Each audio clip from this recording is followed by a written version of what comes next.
In part one of this two-part series, I said this podcast could easily be worth $1 billion. And I call it that because of all the tremendous success stories you've already heard and the ones still to come. I have been so lucky to speak with two of today's top tech innovators, the ones dreaming up the impossible inventions in the tech underworld. I'm America's Digital Pro, Kim Komando. And in this really great Komando On Demand podcast, we'll talk about how simple ideas over coffee turned into these really major advancements in technology. And also, we're going to talk about how timing plays this role in technology and how those naysayers from the past, you know, the ones who said that the iPhone was a joke, it would never work out, well, they're probably still licking their wounds.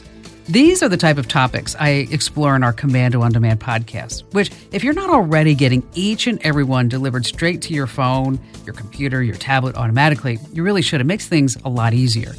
Just head over to Apple iTunes and you want to click on subscribe, or Google Play for your Android devices, hit subscribe, so that this way you get every single Komando On Demand podcast delivered to you automatically. So if you're out for a walk, you're driving around, wherever you may be, you always have something really great to listen to where you know you're going to learn at least a handful of things. Kim Komando is brought to you in part by HelloFresh. Delicious meals at home in under 30 minutes. Start today at HelloFresh.com/Kim. You might remember Marcos Polanco. He's from New York. We actually met him in part one of this series of podcasts that we've done about visionaries. He's a household name in Silicon Valley, one of the current leaders in the development of interactive intelligence, and a Stanford computer systems engineering graduate. Okay, he's super smart. We'll hear more from Marcos, but now I'd like to introduce you to Chris Hood. Chris is a digital strategist and a technology entrepreneur. He spent 20 years in online entertainment and marketing for television, film, music, and video games. At Fox Broadcasting, he actually transformed audience engagement for shows that you know like Glee and Gotham, Sleepy Hollow, and of course, American Idol. He developed TV Everywhere products, and he built these brand new interactive media platforms. And brands loved them, such as Doritos, Reebok, and Monster.com. They've actually incorporated his work into their branding. Then we're talking about films you know, like Jurassic Park, Apollo 13, Wyatt Earp, and Superbad. These films utilized his marketing campaigns. And then let me tell you, the kudos for Chris go on and on and on. And suffice to say, he's hit more than a few home runs in his life so far. The reality is, this stuff is hard. Yeah, occasionally we capture lightning in a bottle, of course. But the fact is that if we all knew exactly what was going to happen in the future, we'd all be filthy rich. It just doesn't work that way. Sure, we can see trends, we can predict, we can see where people are taking technology, but coming up with exciting, innovative, new technologies, new products that really do revolutionize the world are very hard to determine. I've been in software product development for over 25 years now, and I've seen things come and go. I remember one story where I was working at a retail place. It was my first job. This was back in the 80s. There was no internet. And one of our employees would constantly pull out a book off the shelf and read it. This book was like the yellow pages of IP addresses. He would sort through it on his breaks. He would come in before work and he would sort through it. And all we did every day was give him a hard time for reading that yellow page of IP addresses. Little did we know that the domain technology would come about and revolutionize those IP addresses. And if we would have just paid a little bit more attention to that back then, we probably would have been more on the forefront of domains. He clearly was.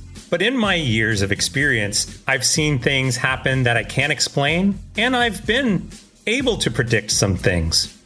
Technology can be unpredictable, I get that. Nobody gets it right 100% of the time. We all heard the story of the first iPhone, of course. And what's funny is that now today, there are so many people out there that say, oh, I predicted that. I knew we were going to have a device that connected to the internet, took pictures, played music, all in one small little package. Right. I know Apple came up with a computer called Lisa back in 1983. They were really excited about it. It was one of the first to use a graphic interface, but it just didn't fly. And there was another one, as I recall. As a matter of fact, Apple had something called the Apple Newton some years earlier, and it was just too early. And Steve Jobs actually killed that project. But by the time that the iPhone came out, the touchscreen was there, the internet was there, apps were there, and therefore all the things that were necessary for a new behavior to be supported were in place. Ah, the Newton. I do remember that. The technology definitely has to be there, but also the people have to be ready because they have to have this close relationship with the technology. Today, most people still don't like the idea of a phone or a chip implanted in their hand. 20 years ago, the general public probably wasn't ready to share so much time and intimacy, if you will, with a phone. I don't think we were ready for, say, that kind of relationship. But now for most of us, we don't make a move without our phones. It's our workout buddy, it's our connection to friends, it's our guide when we're lost, it's our doctor, it's our referral for a good restaurant, it's the thing that we turn to when we have just a few seconds and we're bored. We share our entire life with our phones. I think at the end of the day, that's what everyone is looking for. Whether it's a business creating a unique experience for their customers, whether it's customers looking to engage with a business in a unique way, those are all about experiences. It's about connecting with things we're passionate about or connecting through devices that almost establish what our life is about. It's about connecting with friends and people in social media. And I love creating user experiences, unique, incredible, fun, and even innovative experiences. And this is what has me wondering, what is the next step? We're so spoiled now with all the possibilities on our phones. How in the world, as innovators, are you going to muster up the creativity that's needed to, say, push this whole thing forward and then combine those efforts with the engineering to make it happen? That's one of the more magical elements of what's going on today. Because in your hands, if you have a smartphone, you have an Android or iPhone, you have a device that can become anything. 1 minute it's a calendar, the next is a music player, then it becomes a television. And it has sensors, it has cameras, and it's connected to 1 billion or 2 billion other devices. So there comes the creativity. The mind can imagine anything, and now you have a device that can become anything. So that's really where the opportunity is.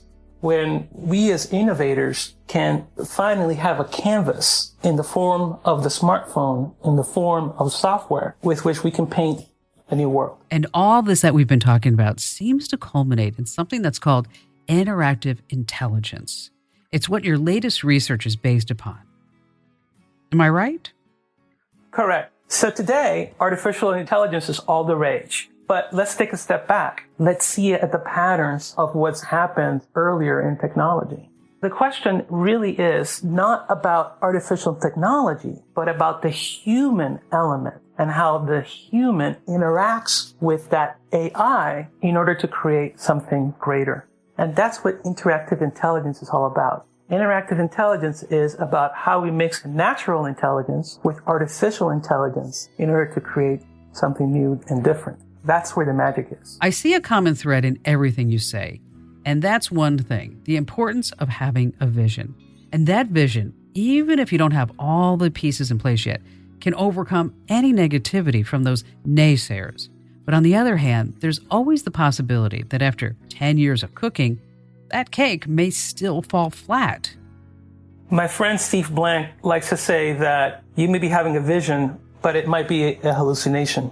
So the question is, how can we validate that the vision that we have for the future is actually well supported by the technologies that are just becoming available? And that's where the real innovators are made. Being committed to your vision, but also being very realistic about what is possible at the present time and what will be possible in the very near future. It's all about timing. One of the projects that I worked on back in the early 2000s was actually a music streaming service.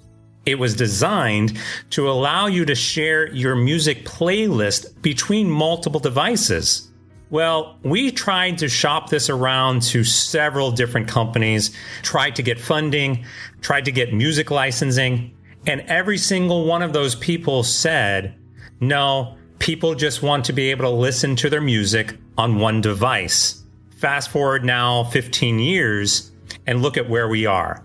Consumer demand is, I want to be able to play my music on any device and not have to recreate my playlist or have to re-download music.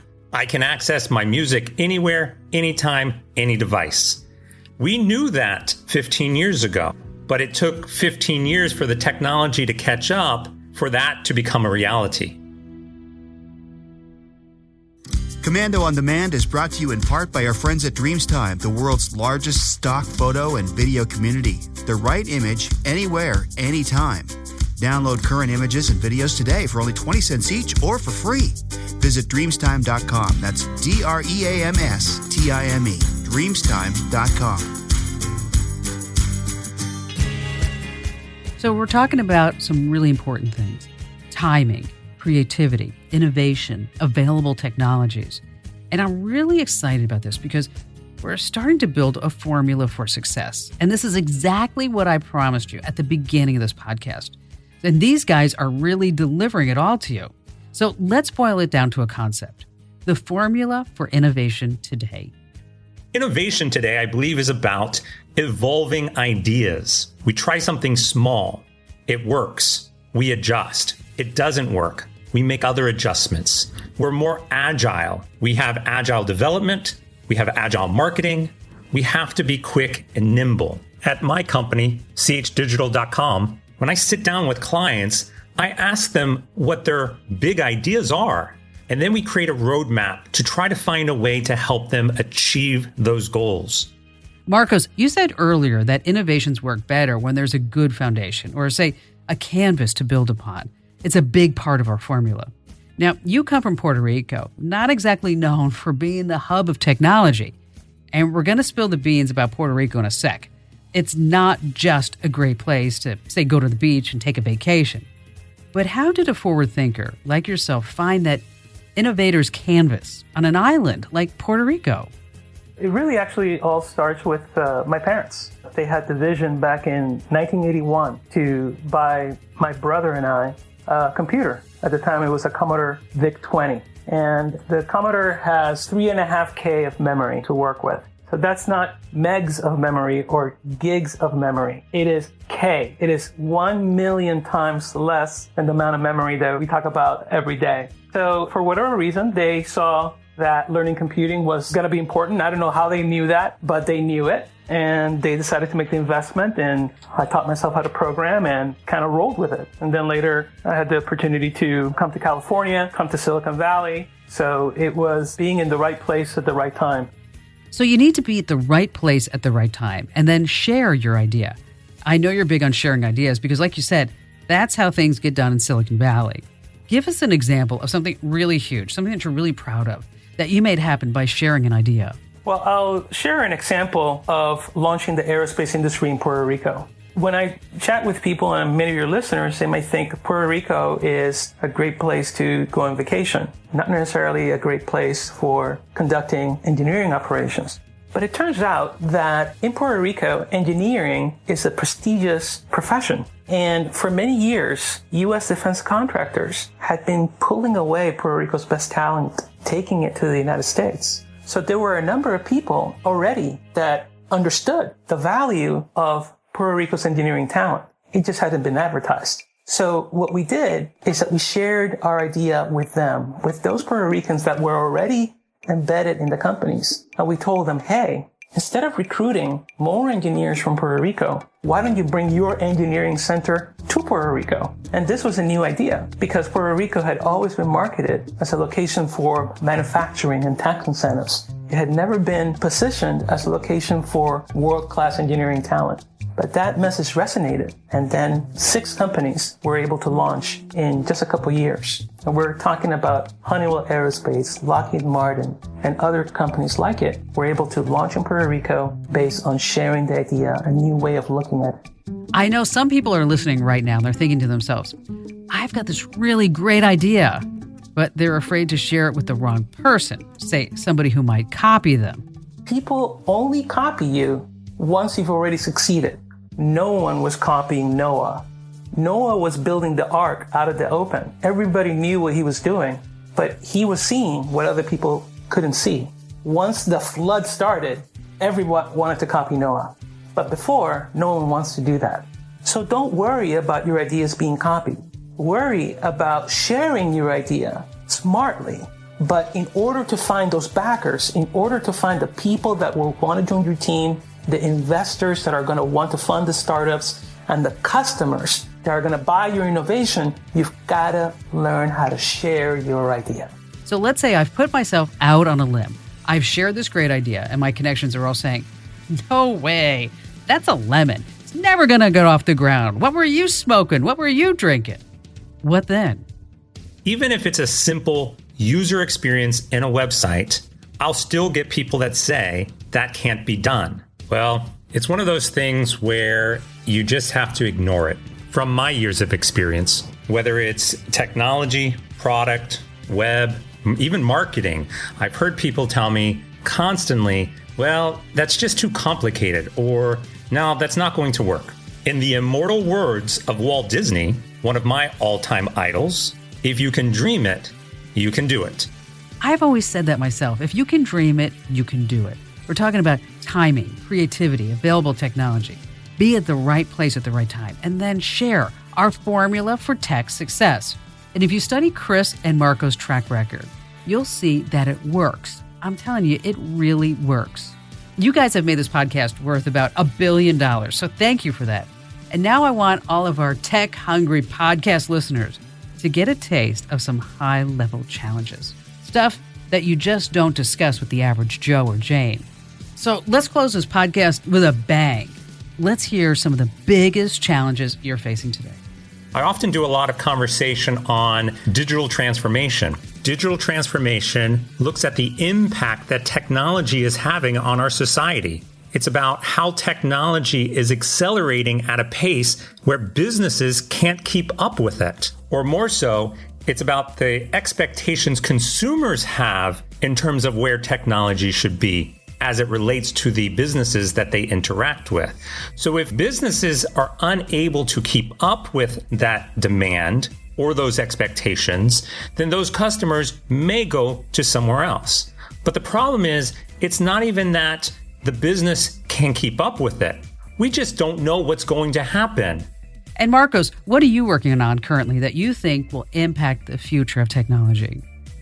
I'll put it to you this way. Electoral politics are just an information processing system. It's just a way in which we as a people identify who will lead us. Economics is just an information processing system. It's a way for us to identify what the prices for various products are. And so when I look at society today, when I look at economics and politics, I just see that our modern society is actually run in old technologies. What if we could reprogram both? That is the future, where we turn our society into software and are able to reprogram our future. And that's part of the work that I'm doing at this time. So think about what bugs you about technology, things you wish you could change. Then just start writing down your ideas. Even if you don't have the means to make it happen, write it down, share it. You never know what's going to be possible in the future. It doesn't matter how old you are. It's never too late. Remember, Henry Ford was 45 when he invented the Model T.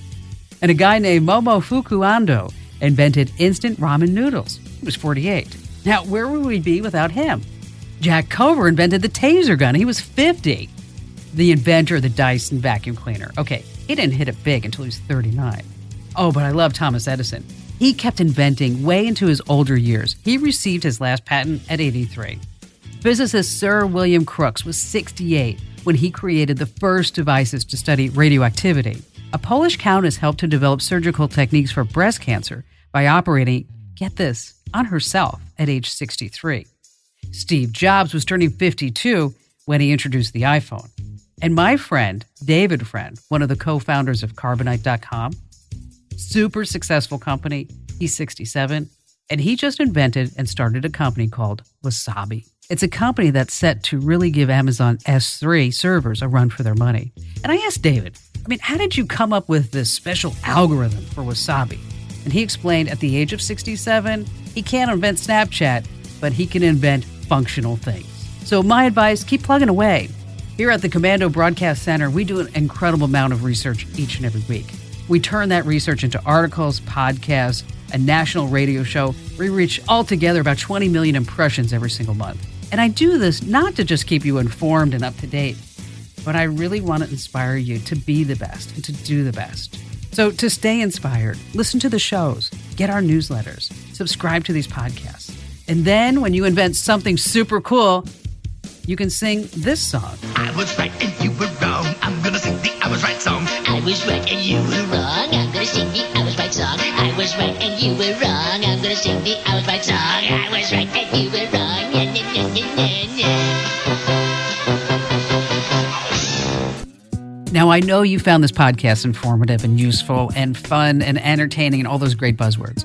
So I need you to do me a favor. Head over to iTunes or Google Play and give it a 5-star rating. And don't forget, just take a few moments and write a terrific review, because this helps more people find our podcast. And that's what it's all about. We want to find more listeners.